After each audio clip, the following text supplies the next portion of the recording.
Tanto la locura como las experiencias espirituales son fenómenos humanos complejos y fascinantes, en ocasiones difíciles de distinguir y frecuentemente entrelazados en diversas culturas y contextos históricos.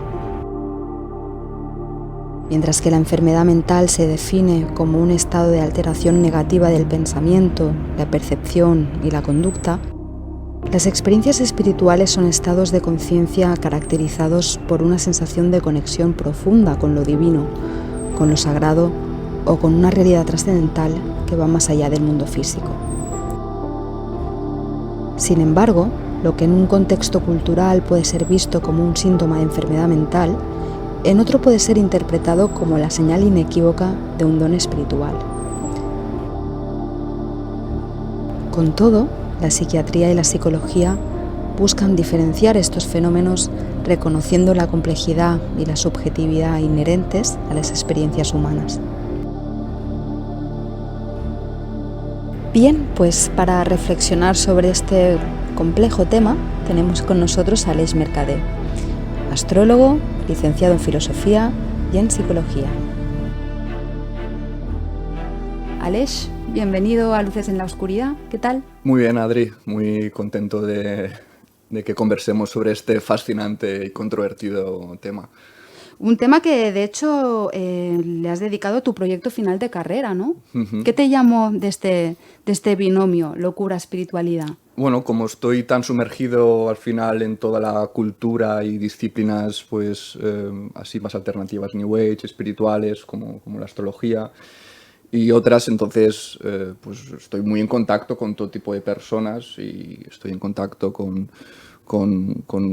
muchos tipos de experiencias, ¿no? Porque el ámbito del New Age se centra mucho más que en la teoría, en el conocimiento, en el tipo de experiencias. Es donde se pone el énfasis de la verdad, no tanto en las creencias, no tanto en un corpus de conocimiento elaborado a partir de, yo qué sé, una metodología científica. No, es la experiencia personal, ¿no? Entonces, bueno, a mí siempre me ha llamado la atención, tanto por historia mía personal, por experiencias mías personales, como experiencias que he observado en otros, cómo lo que se dice, las verdades presuntamente que rodean el mundo de la espiritualidad, a mí algunas veces pues, me saltan las alarmas, tanto en mí como en personas que conozco, y digo, esto un poco locura, ¿no? A ver, el concepto de locura es un concepto que no se maneja en psicología, pero me parece que es un concepto atractivo y nos vamos a entender. Pero siempre me ha llamado la atención, sobre todo en los últimos años, dicha posible relación. Porque a día de hoy, Aleix, en el ámbito académico, ¿qué espacio se le da a las experiencias espirituales? Porque, por ejemplo, se sabe, ¿no?, que en el ámbito de la psicología transpersonal sí que se contempla. Sí, totalmente. Que la psique humana cuente con esta dimensión espiritual, pero no sé si está habiendo una apertura o cuál es el estado de la cuestión. Yo no creo, a ver, en ningún momento en la carrera, en ningún momento he leído el concepto de psicología transpersonal. Yo sé que en California hay algunos, sí que hay sus propias universidades o hay sus propios desarrollos, sus tesis doctorales y hay una respetabilidad al respecto. Pero me parece que están demasiado en otra corriente o es muy underground todavía, o sea que no creo que se le...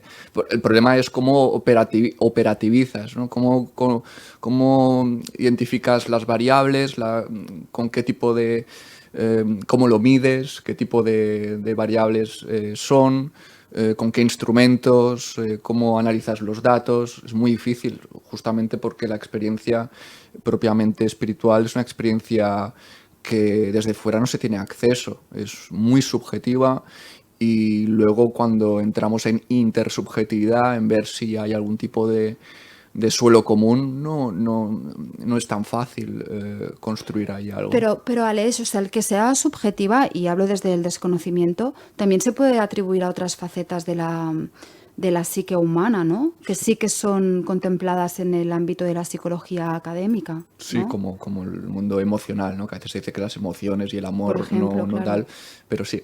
Yo imagino que, claro, por ejemplo, el amor, hay diferentes modelos teóricos que permiten, desde puramente fisiológicos, hormonales, como desde la evolución, como desde las leyes del aprendizaje, ¿no? De reforzamientos, y tiene sentido y todo luego funciona, se puede prever cuando se pueden hacer experimentos de cuándo surge el amor, cuándo no, qué factores y mecanismos están involucrados. O sea, hay mucha literatura al respecto y hay experimentos. Pero ¿cómo haces lo mismo con conceptos tan abstractos? La espiritualidad, si tiene una característica, es que sus constructos iba a decir una locura, ¿no? O sea, son conceptos muy complicados de saber a qué te estás refiriendo. La unidad, el Bueno, todo, pero Dios. fíjate, Alex, que sí que se han encontrado correlatos neurológicos, ¿no? O sea, Yo no sé exactamente qué tipo de correlatos, sí que me suena que hay ciertas partes del cerebro que se activan más, sí, o que, por ejemplo, hay una teoría muy interesante, que es la hiperia, que es un fenómeno que supone una hipersincronización de muchísimas partes del cerebro y que se ha relacionado tanto con momentos, digamos, de revelación o de éxtasis místico, como de inspiración y también de momento a nivel creativo en artistas. eh, o sea que o sea que sí que creo que se podría hablar en esos términos, además positivamente, pero también, claro, también ese tipo de hiper sincronización o de sobre excitación también puede dar a excesos. Y me gustaría, pues, claro. entre otras cosas, hablar, decir, el mundo de la espiritualidad, mundo fascinante. ¿Por qué? Porque vivimos en un mundo misterioso, participamos en él, hay algún momento que vamos a salir de ponernos, o sea, dejar de vernos el ombligo y alucinaremos pepinillos con lo fascinante, amplio y, como digo, misterioso que es el universo, cuántas preguntas, cuántos interrogantes, cuánto enigma. O sea, me parece súper humano. De hecho, hay algunas propuestas a nivel de teorías de la personalidad para integrar el rasgo de la espiritualidad como un nuevo rasgo a Ajá. tener en La cuenta, ¿no? tendencia, Sí, es como ¿no? una cosa que dices, oh, pues oye, pues esto podría ayudarnos mucho a definir quiénes somos o a hacer lo que se llama en psicología diferenciar, ¿no? En la psicología diferencial, diferenciar formas de ser. O sea, me parece fenomenal, pero como todo rasgo, como toda dimensión, si la pensamos dentro de un espectro, hay cosas muy interesantes, porque la espiritualidad yo creo que tiene muchísimas ventajas, como precisamente tener una relación lo más sana posible con ese misterio o con esa inmensidad, pero también esa relación puede ser disfuncional. Y ahí entra quizá la hipótesis de, ¿podría haber alguna manifestación o relación con todo eso, con la espiritualidad, que fuera patológica, loca, por utilizar, insisto, ¿no? Un concepto fácil de entender? O sea que es lo que a mí me preocupa más, ¿no? La relación más disfuncional, que algo tan bonito y yo creo que humano derive en algo tan problemático. Ujú. Ahora iremos entrando en todo esto, pero antes te quería preguntar qué visión tienes precisamente de la psicología transpersonal, lo que comentábamos que está poco integrada en el ámbito académico. Sin embargo, a mí tengo entendido que en el mundo anglosajón sí que ha permeado más, ¿no? Que en el mundo latino, quizá, pero no sé. Entonces, ¿qué visión tienes tú de la psicología transpersonal? ¿Te parece una propuesta legítima? Sí, sí, siempre que se aplique el método científico. Lo que pasa es que muchas veces se aplican métodos más cualitativos, más narrativos, menos. Pero yo tampoco creo que sepa mucho sobre psicología transpersonal, me gusta y me siento más un consumidor, digamos, de psicología transpersonal, más que un experto al respecto. y por lo que también ha habido mucha investigación con enteógenos, ¿no? Claro. Con LSD, ¿no? Se ha buscado mucho lo que comentabas al principio sobre estados de conciencia más alterado. Hombre, son formas controladas, digamos, de acceder quizá a otras esferas, pero, o también se ha hecho muchísimo con temas de meditación, que vamos aquí a medir ¿no? Los estados cerebrales pues mira, las ondas gamma pues parecen que están muy presentes en personas que meditan especialmente. Claro, es lo de la neuroespiritualidad, que estos correlatos que mencionaba Hay antes. bastante trabajo aquí, sí, aquí sí que hay bastante trabajo.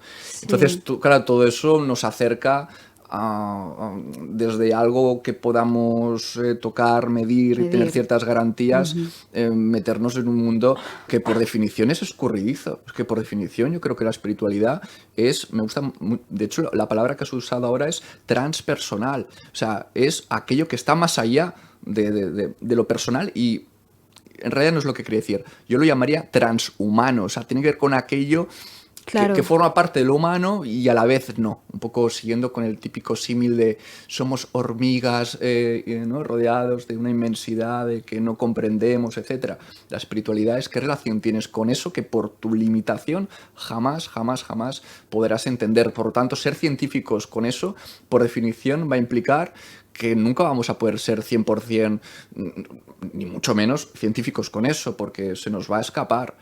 Que eso no significa que se puedan hacer cosas muy interesantes. De hecho, una cosa que me encanta es la física, ¿no? La física teórica, que sí, la teoría de la relatividad, que la cuántica, que la cosmología. Sí, es apasionante. Ahí hay espiritualidad, ahí Sí, como humanos, connotaciones filosóficas y espirituales muy profundas. O sea, que sí que se puede acceder a algo que no es humano, porque es lo más extraterrestre del mundo meterse en esos temas. O sea, se puede hacer abordamientos científicos, pero claro, cuando ya quieres ir a la experiencia humana de ese macrocosmos o de ese misterio, que es el ámbito más de la psicología transpersonal, yo lo veo muy problemático a nivel metodológico y con muchos retos por delante.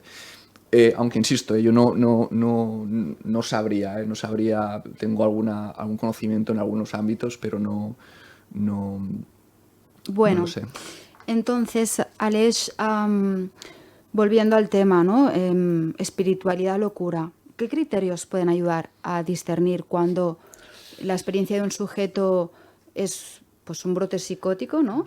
Por ejemplo, o realmente es una experiencia que podríamos llamar mística o espiritual? Por ejemplo, ¿no? Seguramente el trastorno que siempre ha sido como el más representativo de lo que hemos mal llamado locura es la psicosis. Sí. Entre ellas la esquizofrenia es la más representativa y hay 3 tipos de síntomas. Están los positivos, los negativos y los cognitivos. Aquí los interesantes son los positivos, que son las alucinaciones y los delirios. Las alucinaciones son cosas que tú percibes y que no son. Ajá. Y por otro lado, los delirios son creencias que tú mantienes con una convicción absoluta, a pesar, y esto es súper importante para que sea un delirio, a pesar de que tengas mogollón de evidencia en contra de lo que estás diciendo. Ah, vale, o sea, la definición de delirio concretamente es esa. Incluye eso, incluye porque pensar en cosas falsas es una cosa superhumana. Eso no puede constituir un delirio. Entiendo. Siempre vamos a ser ignorantes, vamos a creer en mierdas. Pero y que tú lo mantengas con mucha convicción, pues también tenemos convicciones y algunas serán falsas, algunas serán ciertas. El hecho es que ante la evidencia apabullante, que tú mantengas eso, es cuando se empieza a considerar delirio. Y es problemático, porque también podemos tener, vamos a llamar delirios que sean adaptativos, que es otro criterio que se utiliza mucho para saber si algo tiene un significado clínico, si lo podríamos decir que eso es un trastorno. Claro. Si tú estás bien, si tú te adaptas, si tú estás en paz, si eso no te genera sufrimiento, aunque estés pensando, creyendo en unicornios, pues seguramente nadie te va a decir nada y no hará falta que hagas ningún tipo de tratamiento. Pero claro, cuando empieces a pensar que... ¿vale? Entonces, y en el tema de las alucinaciones, también es un problemón lo siguiente, y es que lo típico es escuchar voces. Es como la alucinación más Recurrente. típica, sí, es la más típica, ¿no? Pero también pueden ser táctiles o pueden ser visuales, etcétera. Claro, eso puede ser perturbador o no. O sea, obviamente si te está generando la paranoia y eso te genera mucha ansiedad y eso, pues es un problema. Pero muchas veces eso no genera. Incluso hay quien dice que, oye, que esas voces en realidad son tus propias voces, solo que la persona, y ahí entra para mí un tema fundamental en el ámbito de la espiritualidad y en el ámbito de la psicosis, y es que si tú no tienes construido un fuerte yo, un fuerte ego, una fuerte Ajá, qué individualidad, que tú interesante. ambiciones ir al puto más allá, a lo transegoico, es como empezar por el techo. O sea, primero construye una personalidad, un conocimiento de la Sólida. realidad sólido, y luego métete en eso. Y si te metes, yo siempre digo lo mismo, si te metes en el ámbito espiritual, en, siempre hay gente que tiene una personalidad que quizá lo que voy a decir no es aplicable, pero en general diría, ese es un lugar de visita, no es un lugar de estancia, no es un lugar para vivir, es un lugar que Para no nos instalarse ahí pertenece. Uy, bueno, como los místicos de la India, ¿no? Que claro, es el esto... mito este del gurú O que está como un instalado astronauta, permanentemente o en el como un Brahman. astronauta, como vivir en la Ya, Estación ya, Espacial Internacional. ¿Qué puta claro. locura es eso, el de vivir ahí? Es lo más inhumano que existe. Ya. Entonces yo creo que es un lugar para ir con muchísimo cuidado, y como estaba comentando, una de las cosas que veo como más problemáticas en el ámbito de la espiritualidad, que es cuando empiezo, y con eso intento contestarte, cuando empiezo yo a sospechar que esa espiritualidad está confundida o interrelacionada con algo problemático, tampoco quiero llamarlo patológico, pero sí que veo que eso tal, es cuando no hay una clara diferenciación de qué es el yo, lo cual implica pues esa construcción y esa madurez, y qué hay del mundo, de los demás, ¿no? Y yo creo que las alucinaciones y otro tipo de delirios que podemos estar hablando, que podemos comentar y que son súper interesantes, que son delirios típicos de la espiritualidad, reflejan precisamente esa desconexión del mundo o de los otros, porque hay muchísimo aislamiento en este tipo de problemas, y una confusión bastante importante de lo que es el yo, de lo que uno piensa, de lo que uno cree, de su metacognición, es decir, de ser consciente de cuáles son tus patrones de pensamiento que te pueden llevar a pensar en ciertas historias, cómo las emociones distorsionan lo que estás observando, ¿no? Ya, Está ya, lo que ya, se ya, llama ya, ya. las aberraciones perceptuales, que es uno de los mecanismos que se explica en psicosis, y que tiene que ver con filtrados, digamos, de la realidad a nivel sensorial, que se distorsionan porque hay unos universos ahí emocionales y cognitivos posiblemente que no permiten que estés percibiendo sensorialmente las cosas con suficiente neutralidad para que luego apliques razonamientos que te ayuden a llegar a buenas conclusiones. O sea, hay dos niveles que son problemáticos. Primero, qué percibes, y luego cómo lo interpretas, cómo lo razonas. Pues ahí la gente con este tipo de problemas fallan en los dos, o fallan más en uno, o fallan más en otro. Bueno, la verdad es que he traído bastantes ejemplos de todo eso. Aleix, imagino que no hay una respuesta muy clara al respecto, pero o sea, ¿cuáles son las causas que provocan que una persona tenga episodios psicóticos? Imagino que hay muchos factores, ¿no? Genéticos, emocionales, de estrés, qué sé yo. Pueden haber muchos factores, ¿no? La ingesta de ciertas sustancias, el consumo Ya, de ciertas sustancias, la, pero... la verdad es que el constructo de esquizofrenia o de psicosis, que es una forma como hablar más generalmente de un conjunto de trastornos, eh, y esto lo he investigado muchísimo, se ve que es muy problemático. Hay quien habla directamente de cargarse el concepto de esquizofrenia porque hay tantos síntomas, hay tantas posibles combinaciones de síntomas, y hay tantos factores que parecen involucrados Claro. en todo ello. No hay una causa directa.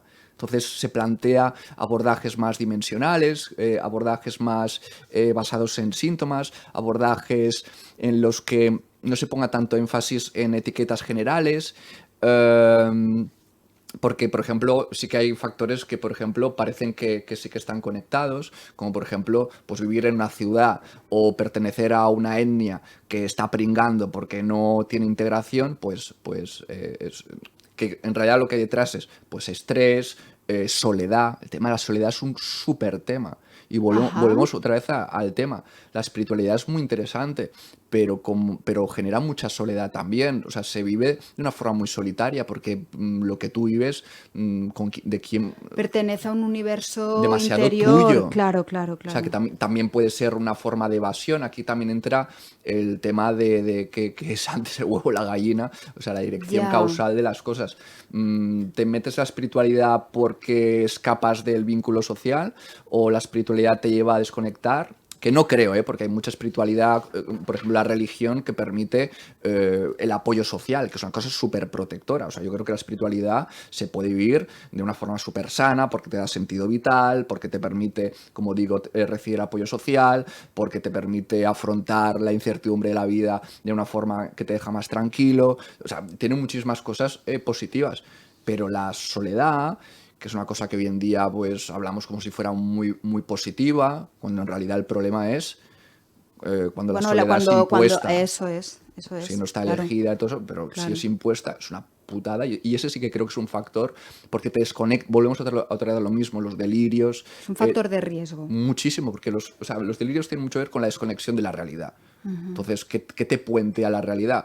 Pues, hombre, los otros humanos te puentean, te conectan con el sentido común La también. realidad consensuada. Exacto. Claro. Y esa normalidad es muy necesaria para que cuando te ocupes de lo extraordinario de la vida, pues tengas un pie puesto Una base aquí. sólida, Sí, ¿no? Donde a partir de la cual poder exacto. ir.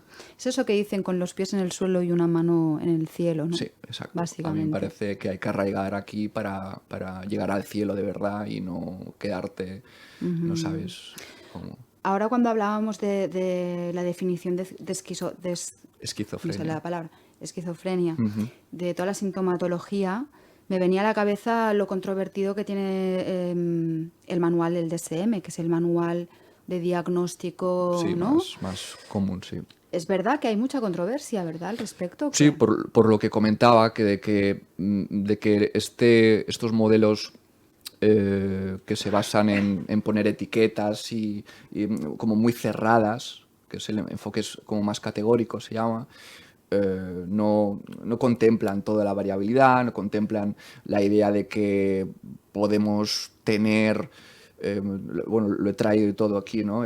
Porcentajes, ¿no? O sea, en la población normal es muy común que hayan ciertos tipos de experiencias o cierto tipo de síntomas que podamos decir que sean psicóticas sin que eso suponga ya poner la categoría como muy dicotómica de que tienes o no tienes.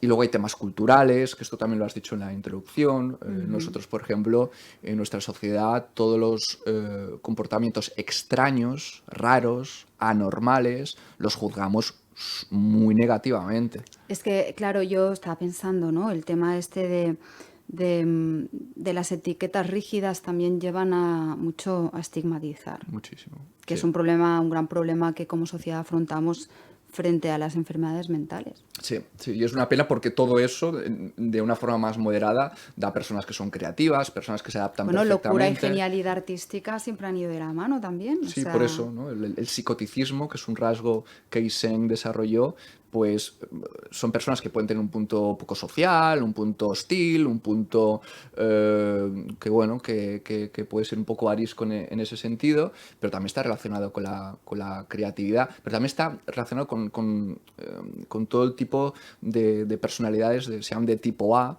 que está la paranoide, la esquizoide, la esquizotípica, que son bueno, se puede hablar de trastornos de personalidad o tipos de personalidad, y todos tienen en común la rareza y lo extraño. Eso es lo que permite diferenciarnos y hacer algo nuevo para la humanidad y marcar la diferencia y el libre pensamiento y el espíritu crítico. O sea, eso, con los pies en el suelo, con una regulación emocional correcta, una red de apoyo, un sentido común, un conocimiento en conocimientos fiables, un pensamiento lógico, tal, es lo mejor. El problema es cuando tú tienes esa tendencia o esos rasgos rarunos y no tienes toda la estructura, como comentaba, que es un mínimo de normalidad que te va a sostener y te va a mantener en este mundo. Claro. Alex, y en la faceta, en la parte positiva, ya lo has mencionado un poco antes, pero ¿qué rol positivo pueden jugar las experiencias espirituales, ¿no? en nuestra vida y en términos de bienestar, ¿no? psicológico de las personas? ¿Cómo se puede desarrollar una espiritualidad que sea beneficiosa en este sentido? Vale, es súper... Vaya pregunta. Vaya pregunta. Es muy buena pregunta y imagino que... La he pensado antes de venir, ¿eh? Tampoco me voy ahora de que me has pillado por sorpresa porque estamos hablando de espiritual locura. O sea, Son temas que conoces con mucha profundidad, Alex. Pero también es un poco lo típico, ¿no? Cuando le has dado tantas vueltas a una cosa, lo ves todo muy multidimensional, lo ves como muy relativo en función de muchas caras. Antes lo que comentaba, yo creo que la espiritualidad ayuda a englobar la vida, o sea, facilita el sentido de la vida. Y eso, yo creo que hoy en día que estamos como un poco perdidos y estamos como atrapados en cosas sin importancia, yo creo que ayuda a jerarquizar qué es importante y qué no. En el momento que ves las cosas desde esa globalidad, que eso también lo puede permitir la política, o lo puede permitir la filosofía, o te lo pueden dar otras cosas, ¿eh? Yo no creo que la espiritualidad sea tan necesaria. Pero sí que, por ejemplo, en el momento en que pensamos en la muerte, en qué hay después de la muerte, o pensamos en el misterio, en la creación, o en todos los misterios del universo, yo creo que ahí la espiritualidad, pues creo que juega un papel importante. Insisto, también la ciencia, como antes mencionaba. Entonces, todo eso yo creo que puede ayudar. Y luego también la parte del apoyo social. Yo creo que la espiritualidad, aunque yo creo que el mundo New Age es bastante individualista, yo creo que es una espiritualidad totalmente capitalista, o sea, es como perfecta para nuestra sociedad, porque es muy de toma tú el poder, empodérate. De hecho, el pensamiento mágico del cual me gustaría hablar, justamente es muy de capitalista, de tú interven en la realidad, controla lo que está pasando, explica lo que está pasando. O sea, no tiene nada que ver con la espiritualidad en plan zen de acepta, no, el misterio y el silencio tiene la respuesta en apoyo. Sí, no, o sea, implícitos puede llevar mensajes súper tóxicos la New Age. Yo no creo que sea, yo creo que se adaptan a nuestra sociedad, igual que algunas religiones se adaptan a su sociedad. Ya. Y ahí está, o sea, yo creo que sí que la espiritualidad en general tiene un papel social y en nuestras vidas muy positivo. También que aquí estaba mirando alguna revisión sistemática antes de venir. Por ejemplo, la espiritualidad y la religión correlaciona con menos consumo de drogas, menos consumo de alcohol, menos suicidios, más vida sana, más soporte social, más sentido de la vida, incluso optimismo, gratitud, o sea... Y empatía, o sea, en términos de relación con los... Claro, en términos de relación. Parece, también por los valores, aquí también habría que hablar de valores, y por lo tanto yo creo que tanto a nivel más social, personal, de salud mental, como a nivel de relación con el misterio, o sea, las ventajas. Pero no creo, yo creo que el ateísmo, el agnosticismo, algunas opciones que no incluyan toda una doctrina o toda una cosmovisión como más espiritual, yo creo que son válidas también esas otras maneras de el ateísmo, insisto, y el agnosticismo, porque al final tienen su propia espiritualidad. Para mí la física teórica, no digo que sea una religión para nada, pero sí que te permite conciliarte. Creo que es muy existencialista, creo que la ciencia es muy existencialista, porque dice, mira, el universo es así. ¿Qué sentido tiene? Ninguno para ti. Tú como humano, tú no pintas nada en que la cuántica, esto, la relatividad, esto, no pintas nada, ¿sabes? Es Bueno, como... es que hay tantos desarrollos en este ámbito porque, bueno, el efecto del observador sobre el observado también es un debate que está encima de la mesa desde hace Sí, 100 años, yo no ¿no? me O atrevo sea, a entrar en eso. Yo por lo que sí, sí, sé, esto realmente es otro... yo no creo que haya tanta... o sea, yo no derivaría que el ser humano influye en lo que observa gracias al apoyo teórico que dan estos modelos de la cuántica, porque creo entender que eso ocurre solo a nivel subatómico, no a nivel Bueno, claro, macro. claro, Y es que hay ni puta hay... idea, ¿eh?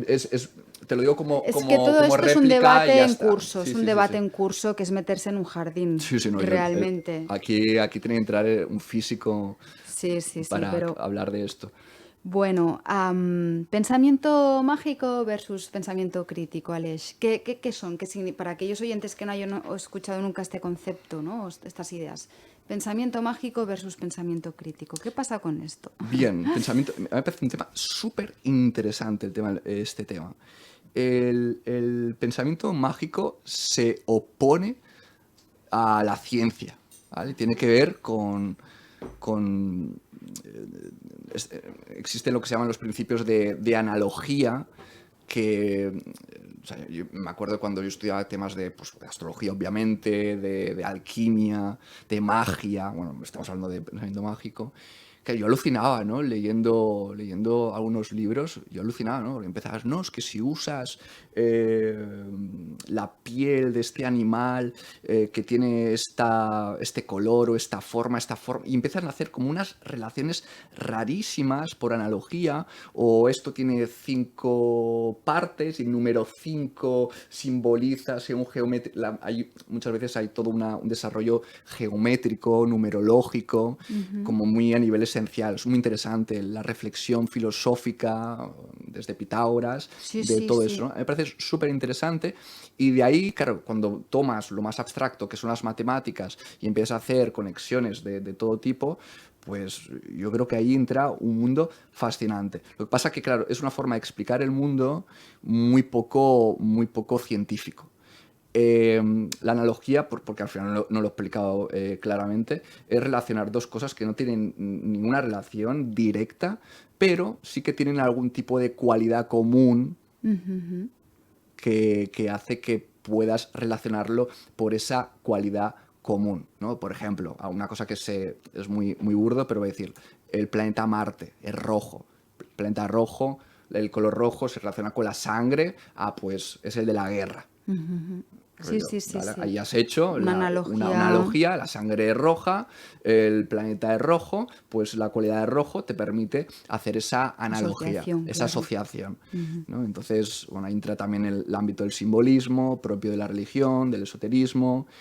Y la magia también tiene una cosa muy práctica, que es lo que decía un poco de que sí, que el pensamiento mágico es como muy ideal para nuestro mundo intervencionista, de quererlo controlar y quererlo explicar todo. Y tiene que ver con los conjuros mágicos, tiene que ver con el que si yo con la palabra o con un ritual, con un acto, hago no sé qué historia, pongo una vela, uso un talismán, o hago algún tipo, insisto, de ritual, eso por analogía invocará generará un efecto. Fíjate que el concepto de causalidad es otro rarísimo, porque no hay una causalidad directa de ¿no? Chuto la pelota y la pelota, no por su propiedad. No, aquí estamos hablando de... No hay una relación directa. Y es muy interesante porque el pensamiento mágico se ha encontrado más en lugares...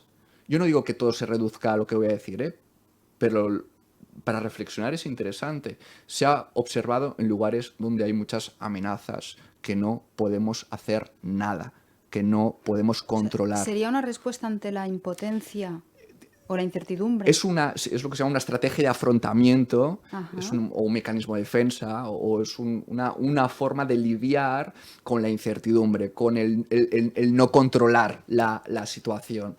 Y insisto, no estoy legitimando, no estoy explicando, no estoy reduciendo el pensamiento mágico a eso, pero sí que es cierto que se recurre al pensamiento mágico para tener control y para explicar, porque no solamente es invoco esto o hago este ritual. Claro, por eso sino hablaba yo de explico. incertidumbre. Sí, yo creo que ese es un gran tema y eso para mí es la clave, la incertidumbre. O sea, sería impotencia e incertidumbre, ¿no? Como uno de los dos Y eso es la grandes espiritualidad. La ejes. espiritualidad, por definición, es aquello transhumano, aquello que no entendemos, no controlamos, que genera incertidumbre. O sea, me parece inevitable que la espiritualidad nos genere un montón de emociones que como humanos son muy incómodas. Entonces, si eso no te pilla bien, no te pilla con bastante sensación de certidumbre en el resto de ámbitos de la vida, o tienes cierta tolerancia a todo ello, o esa incertidumbre, la ansiedad no te dispara la paranoia, la amenaza de qué mal lo llevo, qué tal, si eso no te lo... No, o sea, puede ser muy angustiante. Claro. Y el querer controlar... Bueno, o sea, siempre se ha planteado que era históricamente, ¿no? En la filosofía, en el ámbito filosófico, se ha planteado que la creencia en una trascendencia es una respuesta precisamente Exacto. a ello. Pues yo creo que es una hipótesis Pero es súper... una visión un tanto nihilista al final. Sí, bueno, pues decía que la ciencia es muy existencialista o muy nihilista. En plan, esto es así, cuando muramos, morimos y es la nada, ¿no? O sea, no hay nada más existencialista que lo que nos viene es la pura nada. Ya. Es que al final no sabemos realmente, sabemos poco. Tenemos más preguntas que respuestas, ¿no? En cuanto al funcionamiento del universo y de la relación entre nuestra psique y el universo y la realidad, ¿no? Pero en todo caso, Aleix, ¿qué vínculo hay entre pensamiento mágico y psicosis o enfermedad mental? Porque, bueno, claro, imagino que llevado a un extremo ciertas creencias, pues pueden ser detonantes, ¿no? Bueno, sí. O factores de riesgo para desarrollar ciertos trastornos. Sí, bueno, yo creo que, bueno, ya no es que lo crea, ¿no? O sea, hay ciertas personalidades que son como más afines a la esquizofrenia, como hablaba antes, como la personalidad paranoide o lo esquizotipo. Esquizotípico, perdón, y ahí es muy común pues encontrar explicaciones súper raras de las cosas. Entonces ahí entra también el pensamiento mágico, hay muchas distorsiones cognitivas, hay lo que se llama la laxitud cognitiva, hay lo que se llama las correlaciones ilusorias, por ejemplo, las sincronicidades, por decir, como una cosa Un muy gran clara. tema, un tema fascinante también, lo de la sincronicidad. Todos son sincronicidades, todo es... Es que no sabes si es un sesgo de confirmación o no. Yo creo que sí, o sea, no puede Bueno, estar Aleix... todo... O sea, yo no... Bueno, obviamente yo no tengo la respuesta. Yo en base a el conocimiento que tengo sobre los muchos sesgos que tenemos, el ser humano... Sí. O sea, claro, yo no sé la verdad a nivel objetivo, pero el conocimiento que tengo sobre la subjetividad indica que es muy probable que creamos, porque se hacen experimentos controlados de formas muy controladas, en plan, te voy a decir unas palabras y te voy a preguntar si esas palabras están o no están relacionadas para ti, y algunas tienen, y se ha controlado antes como más proximidad semántica y otras no, y ahí se estudia que las personas, como, por ejemplo, que son más paranoides, pues encuentran quizá un tipo de relaciones que las personas normales no lo tienen. O sea, yo sí que creo que esto se puede controlar bastante para saber que, al menos subjetivamente hablando, encontramos conexiones de cosas que no están relacionadas. O te lo voy a decir desde otro prisma, desde la estadística. Tú, cuando aplicas estadística, puedes saber si dos variables están relacionadas o no. Sí. Tú puedes creer que estaban relacionadas, pero luego la estadística te dice que no, que ahí había una relación espuria, una relación que no era real. Entonces podemos equivocarnos a la hora de atribuir que dos fenómenos están equivocados. Pero a veces suceden cosas, a la gente le suceden cosas que parecen burlar completamente lo estadísticamente plausible, ¿eh? Sí, Hay cosas que te rompen los esquemas. Sí, mi vivencia es esa.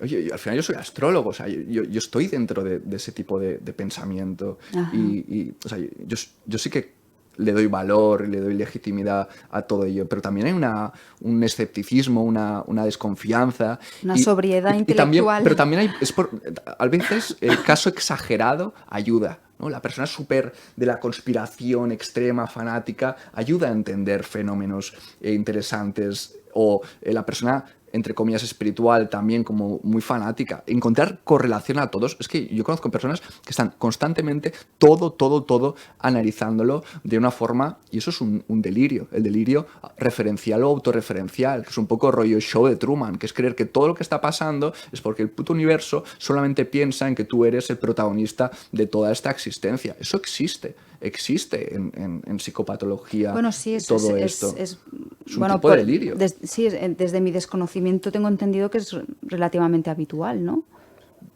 Bueno, es muy habitual, el narcisista también, por ejemplo, sí, tiene esto, ¿no? Pero que es uno de los que está tipificado, es vaya. Muy típico. Y el New Age especialmente, porque es muy individualista, es muy propio de nuestra sociedad individualista y no tan comunitaria. ¿Cuáles serían los rasgos del New Age? Que el New Age sería pues como una corriente espiritual moderna, ¿no? Que se derivaría de los años 60. Cuéntanos un poco. Pues mira, me lo he traído porque, claro, cuando el New Age, el problema que tiene es que es una cosa tan variada, o sea, que incluye tantas disciplinas. No es como una religión concreta que está centralizado. Doctrina, claro. No, aquí es que puede ser mil cosas, ¿no? O sea, puede incluir que la astrología, que temas de piedras, que meditaciones, que yoga entendido de una forma también muy... Lo que pasa que, claro, el concepto New Age hoy en día ya ha adoptado un cariz despectivo, ¿no? Peyorativo. Yo no lo percibo como una cosa peyorativa, pero es cierto que se habla de... Pero esto es como la palabra astrología, pues hay quien dice astrología y parece que te está insultando. Para mí no es, para mí es una etiqueta que al final representa un tipo de esoterismo. Se usa mucho en un sentido peyorativo hoy en día, más recientemente yo quizá, lo pero... uso a veces también, rollo, para decir, este es muy New Age, no sé qué, no sé cuánto. Pero ahora, en este contexto de esta conversación, yo la estoy usando de una forma seria. Es una especie de esoterismo actualizado a nuestros tiempos, donde es importante, por ejemplo, el desarrollo personal, la sanación. Claro, porque hay propuestas súper interesantes también dentro del ámbito de el esoterismo, de la psicología transpersonal, de la espiritualidad. Hay propuestas muy interesantes que obviamente no se pueden enmarcar dentro de la epistemología científica, pero que vale la pena también salir en defensa de eso, porque es que dentro de lo que es la New Age, es lo que decimos, hay tanta manifestación de espiritual y de todo tipo que también vale la pena hacer discernimiento, ¿no? Sí. Pero bueno. ¿Cómo diferenciamos quién se dedica a esto? Porque es el problema también de las pseudociencias. ¿Cómo diferenciamos la persona que está metida en esto y lo hace con unas habilidades, un conocimiento? ¿Y quién lo está haciendo para estafar? ¿Quién lo está haciendo para engañar? ¿Quién lo está haciendo solamente para lucrarse? Que lucrarse no tiene ningún problema. El tema es si solamente... Claro, si se hace con honestidad, está claro. También esta reflexión, eso que funciona, aromaterapia, ¿funciona por los mecanismos que dicen los expertos en aromaterapia? ¿O funciona por sugestión? ¿Funciona por el vínculo, la conexión que puedes tener con el terapeuta? ¿Funciona por...?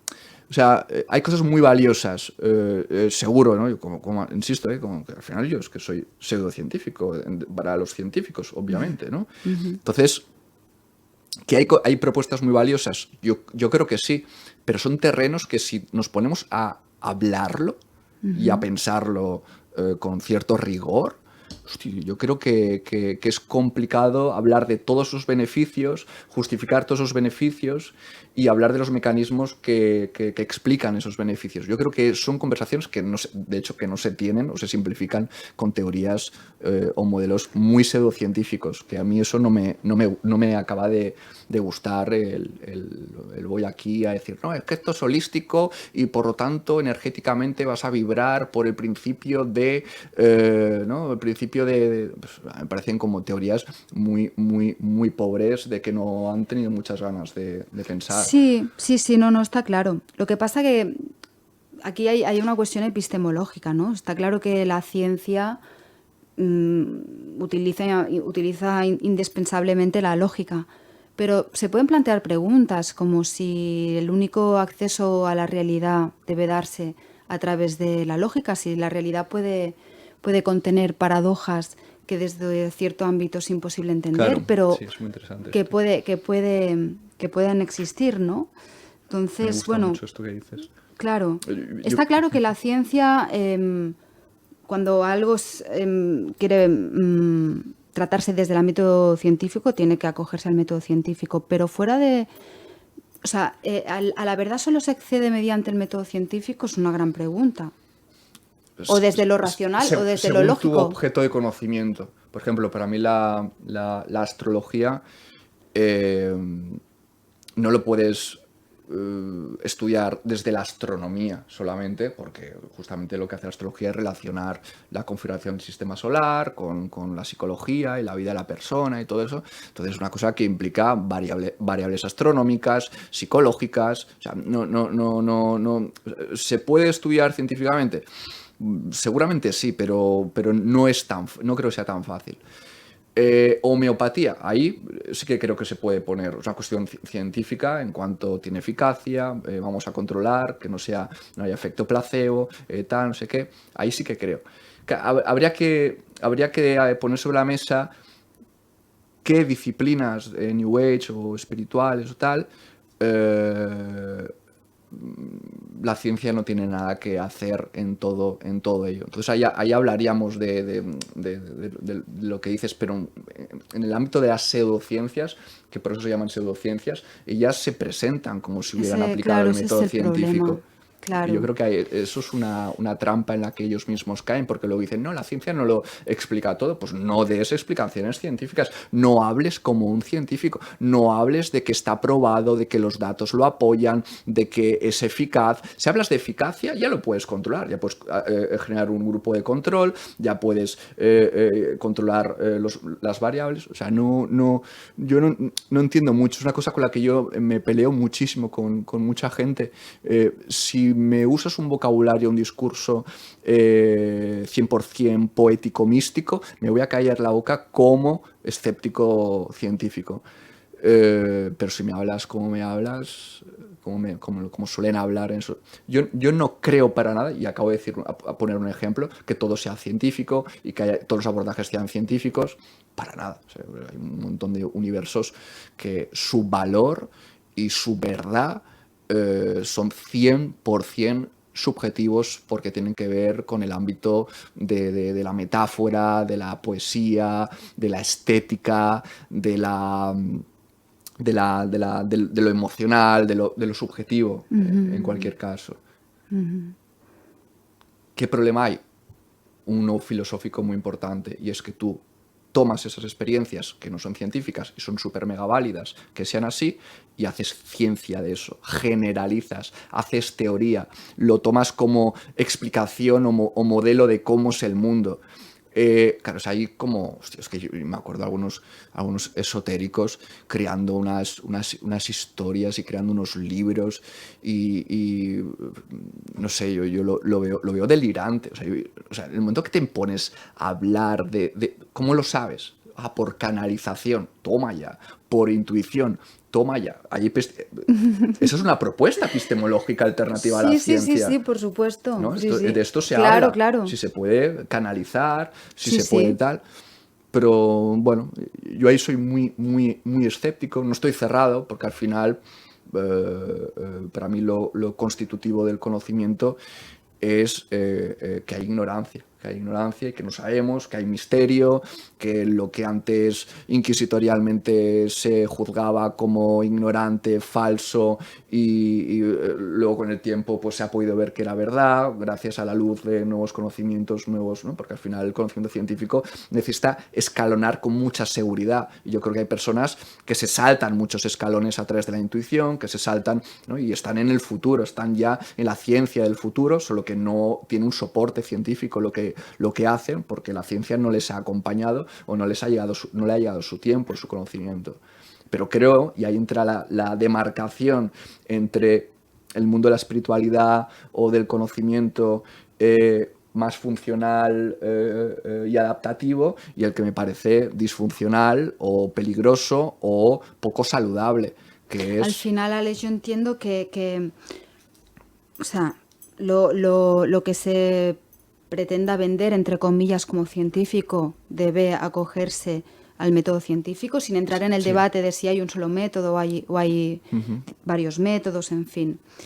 Pero bueno, en todo caso, el pensamiento mágico, la clave está en si permite, porque hay personas muy normales que tienen creencias en el poder de la manifestación o en temas, ¿no?, más alternativos, por así decirlo, y que son completamente funcionales. Yo entiendo que el criterio desde el ámbito de la psicología, sobre todo de la psicología clínica, es hasta qué punto eso está suponiendo un problema para la persona, si está causando un sufrimiento o añadiendo sufrimiento a un problema subyacente, ¿no? A mí, para no caer tan antipático por todo lo que estoy diciendo... Está bien, aquí está bien la pluralidad de opiniones. Soy crítico y soy muy abierto de mente y critico posturas en las que yo... critico cosas con las que yo simpatizo. O sea, yo mismo me caigo antipático porque yo mismo ataco lo que me es simpático. Ya. Entonces, pero yo mismo aplico lo oracular en mi vida. Tengo cartas que no son de tarot porque yo no conozco el simbolismo del tarot, pero sí que el del astrológico y hay momentos que la verdad es que coincide que cuando más lo uso es cuando más he estado mal, ¿no? Pues llevo unos meses de mierda, entonces he usado bastante este tipo de cartas pues para ver cómo, ¿no?, cómo reestructuro una nueva etapa vital o cómo, ¿no? Y siempre lo planteo cuando uso las cartas estas, en plan, ¿qué me aconsejas? Preguntas muy abiertas. Yo uso el simbolismo como una forma pues, de inspiración y reconozco que hay una receptividad por mi parte a que algo misterioso, superior, una inteligencia o algo que es un orden que yo no entiendo, gracias a dos factores, que es el azar de unas cartas que las he tirado sin saber el orden, y el simbolismo, que es un lenguaje abstracto y abierto, yo estoy súper mega receptivo a pensar que eso es verdad. Fíjate, es verdad, es el consejo verdadero que a mí me va a ayudar en mi camino. O sea, yo lo uso. Pero claro, yo de ahí no sustentaría que esta verdad que te digo que yo siento cuando tiro estas cartas es la misma verdad de la ciencia. Para nada. Para mí muchas veces el problema es que eso es lo que pasaba con los delirios. Es un mantener una convicción sobre algo como si fuera una verdad absoluta y que te diera igual la evidencia, porque si las cartas me salen que me va a ir muy bien haciendo una cosa y luego veo que no me está yendo bien, pues para mí hay una jerarquía, la realidad está por encima. Claro. Esa es un poco también mi postura. La realidad siempre va a estar, y cuando hago astrología también lo mismo. Yo pongo por delante la realidad, pongo por delante la persona, pongo por delante, no me quedo encerrado. Volvemos otra vez a ese problema que yo creo que pasa mucho con espiritualidades que no creo que, o con la psicosis, ¿no? O con la paranoia, o con los esquizotípicos. Que quedas como rígido, encerrado, ansioso, atemorizado al final, ¿no?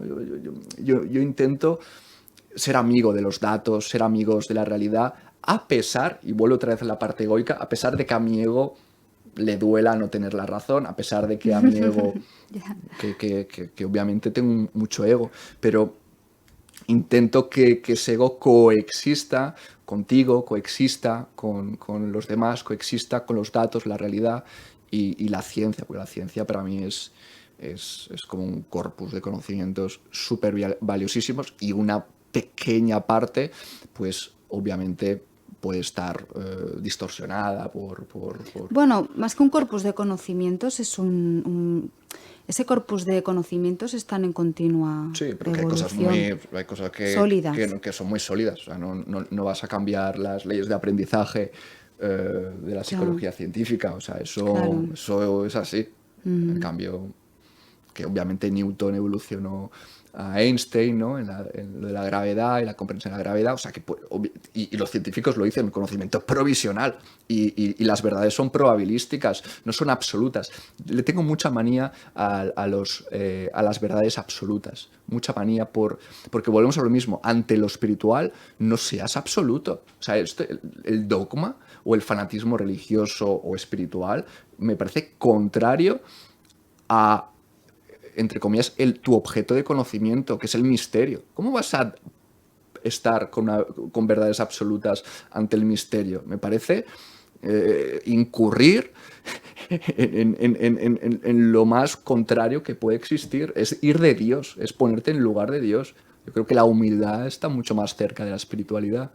Sí, sí, por supuesto, por supuesto. Pero yo imagino que esto viene un poco de este mensaje, ¿no? Que nos ha llegado de la filosofía oriental, ¿no? Como que, pues, por ejemplo, mediante técnicas de meditación alcanzas estados de conciencia en los cuales ya no te cabe duda de tu experiencia Ya, es muy y interesante tu lo que dices. conexión, ¿no? No es un Ya, conocimiento o una verdad a la que se acceda desde una dimensión intelectual, sino lo que tú decías antes, es algo experiencial, sí, ¿no? Y por estoy de tanto, acuerdo. para el sujeto que lo experimenta, casi es incuestionable, ¿no?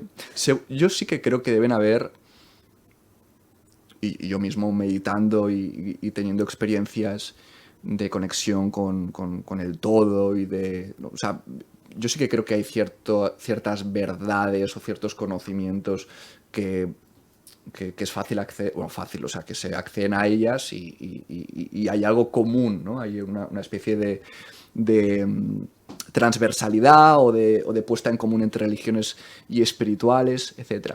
Pero igualmente hay un psicólogo que se llama Jorge Ferrer, que sería muy guay que lo pudieras entrevistar. Tomo nota.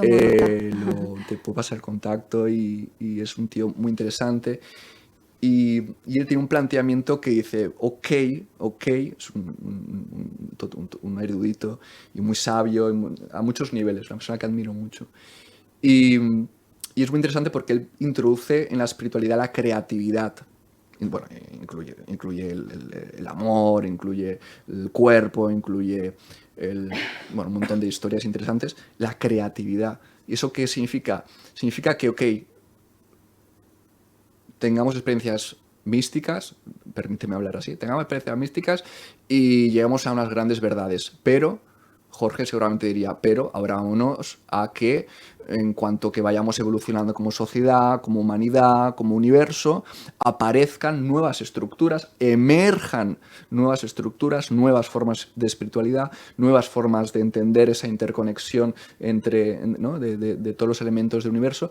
Y me gusta mucho esa idea de creatividad y emergencia, ¿no? Tiene un libro que se llama literalmente Espiritualidad Creativa y habla mucho de estas cosas, pero él yo creo que las explicaría mejor y quizá me corregiría y me diría, yo no estaba diciendo eso, pero va en contra del dogma de ok, hemos llegado a la verdad, cuidado, esa es la verdad provisional. No creo que estuviese de acuerdo conmigo, tiene hasta algo científico en esa cualidad de que es una verdad provisional, pero la vida te puede sorprender en la comprensión de la espiritualidad. Por eso a veces hay quien puede hacer la reflexión de que en cierto sentido la ciencia está sobrevalorada en ese sentido. En este ámbito seguramente. En que es un conocimiento provisional. Y oye, y no pasa nada porque un conocimiento no sea científico. El problema es cuando queremos hablar de algo en términos científicos, cuando no se puede enmarcar en ese ámbito, ¿no? Entonces, pero bueno, Alex, que se nos termina el tiempo. Sí, ya. Sí, ha pasado volando, ¿verdad? Qué fuerte. Es lo que tiene cuando uno tiene una charla interesante. No sé si quieres añadir alguna última reflexión. No sé. Como me había anotado tantas cosas, no sé las cosas que me puedo haber. Bueno, hay mil cosas interesantes. Danos una forma de contacto, Aleix. ¿Cómo podemos seguir? Porque tú sueles hacer este tipo de reflexiones muy interesantes. Sí, no sé qué es mejor. Yo donde soy más activo es en Instagram y y por mi nombre y apellido lo encontrarán fácil, Aleix Mercadé. Tengo una página, un blog que se llama Transformando el Infierno. Ese yo creo que es el lugar donde intento centralizar todo este tipo de historias. Y luego también en Cosmograma, que es donde hago consultas de astrología psicológica y formaciones, aunque bueno, no para hablar obviamente de esto, sino para enseñar una herramienta pseudocientífica. Que, después de tu alegato. Sí, al final soy pseudocientífico y orgulloso. Es que también esto del pseudocientífico es un término tan... Pero bueno, está un poco manchado, es cierto, pero a mí me gusta decirlo. Porque es que es necesario, claro, también es que lo veo ético, es una cuestión de ética. Yo no ya. quiero presentarte la astrología como ciencia, claro, y es un esfuerzo que yo hago. Yo no quiero que sepas que si te interesas, no te puedo dar las garantías del método científico, y quiero que tú tengas libertad de que puedas acceder a eso. No me gusta la idea de, pues vamos a penalizarte, a castigarte, a perseguirte por ser pseudocientífico. Quién sabe, quizá en el futuro, quizá es una protociencia, quizá en el futuro es una ciencia y está todavía en construcción. Yo sigo intentando que se vaya a convertir en una ciencia. Pues aquí queda dicho, Aleix, muchísimas gracias. Un placer, Adri. Hasta la próxima. Hasta pronto.